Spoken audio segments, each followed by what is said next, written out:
প্রধান উপদেষ্টা আমরা শুনেছি তার মামলা সব প্রত্যাহার হয়ে গেছে।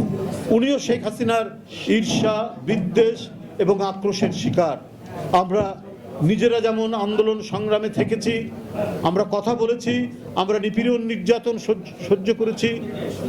আজকের যিনি প্রধান উপদেষ্টা তার উপরে হয়েছে, দুই একজন উপদেষ্টার উপরেও নিপীড়ন নির্যাতন হয়েছে। কিন্তু কথা হলো যে তাদের যদি প্রত্যাহার হয়ে যায় তাহলে এই লক্ষ লক্ষ মানুষ, একটা বিরল, মাহাদি আমিন ঠিকই বলেছে যে পৃথিবীর অনেক দেশ আছে, ডেনমার্ক তার লোক সংখ্যা মাত্র 5 মিলিয়ন, মাত্র 50 লাখ, আর আমাদের নেতাকর্মীর নামে মামলা 60 লাখ।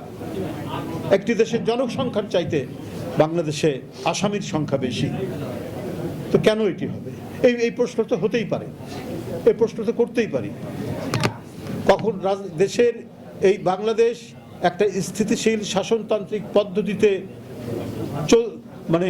চলে আসছে না অনেক দিন ধরে।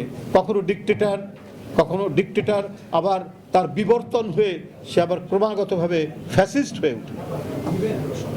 তারা ফ্যাসিস্ট হয়ে উঠে এই কাজগুলি করেছে। তো দ্রুত এটা নিরসন করা দরকার ছিল।